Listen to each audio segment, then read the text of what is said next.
Let's take a trip to sunny Fort Lauderdale, an illusion, a bright, sunlit mirage that dissolves as soon as you try to grasp it.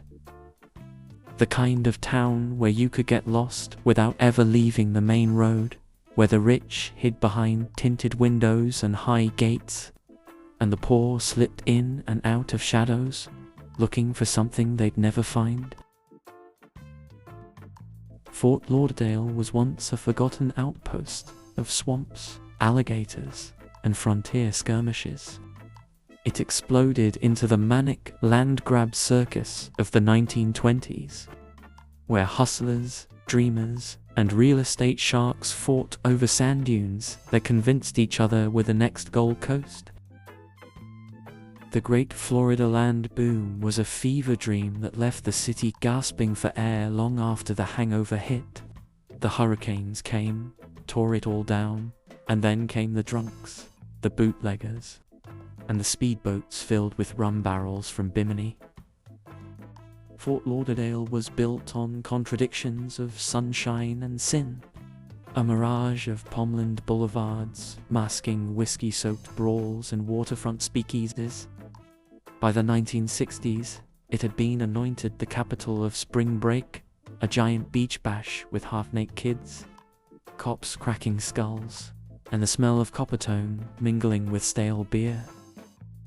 The real darkness came later as the neon lights of the Elbow Room flickered against the shadows of the cocaine trade.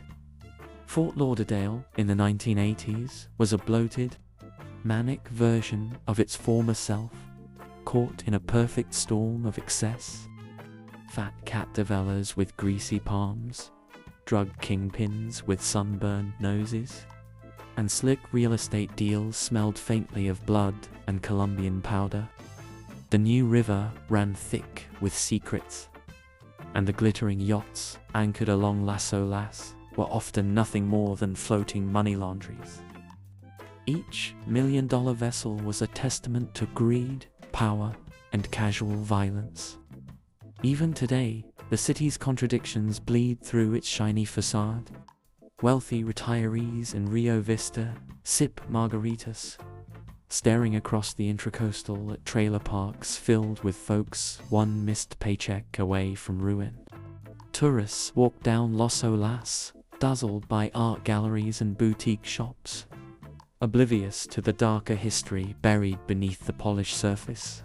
Fort Lauderdale is a city haunted by its own success, a place that thrives on reinvention but can never fully scrub away the stains of its past. Beneath the palm trees and pastel condos lies a place of crooked deals, washed-up fortunes, and an uneasy sense that this paradise could come crashing down. The real Fort Lauderdale is a riotous cocktail of contradictions, glamour and grit, decadence and decay. It is a town that's always teetering on the edge of some new scandal or fresh hell. Underneath the billion-dollar boats and luxury developments, the bones of the old fort still lurk. This place has always been more than just a sun-soaked paradise. It's a city built on vice, dreams, and the American talent for making disaster look like success. But behind the gleaming yachts and luxury high-rises lies a more complicated story.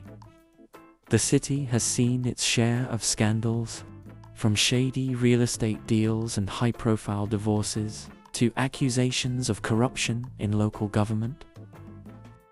But behind the gleaming yachts and luxury high-rises lies a more complicated story. The city has seen its share of scandals, from shady real estate deals and high-profile divorces to accusations of corruption in local government. In the 1980s, Fort Lauderdale became a key hub in the cocaine cowboy era, when the city's marinas and hidden waterways were used to smuggle narcotics into the United States, leading to bloody turf wars and a wave of drug-related violence. Smugglers, disguised as sunburned boaters, zipped in and out of the intracoastal, bringing in millions of dollars worth of cocaine from the Caribbean, unloading bales under cover of night as law enforcement struggled to keep up.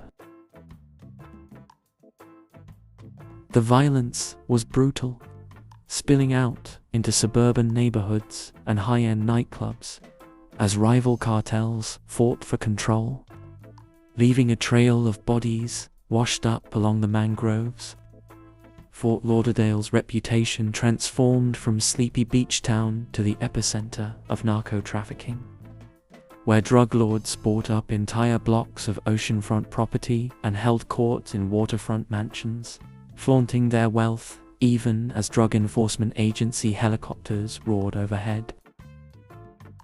By the mid-1980s, Fort Lauderdale wasn't just the land of yachts and spring breakers. It was the blood-soaked battleground of kingpins like Pablo Escobar's cartel and their American counterparts, creating a climate of fear that turned paradise into a powder keg. The cocaine wars left Fort Lauderdale shaken and bruised, but as the tide of violence receded, the city began to reimagine itself, cautiously laying the groundwork for a new identity. As Fort Lauderdale cleaned up its act, it began to capitalize on its natural assets. The miles of waterways, pristine beaches, an ideal climate, marketing itself as a yachting capital and attracting the ultra-wealthy looking for a more relaxed alternative to Miami's intensity. Modern-day Fort Lauderdale stands polished and gleaming, a shimmering mirage of affluence and leisure. Developers push on, building higher, stronger, as if to outpace the inevitability of the encroaching ocean. But no amount of concrete and steel can erase the vulnerability that now underpins this bright, shining facade.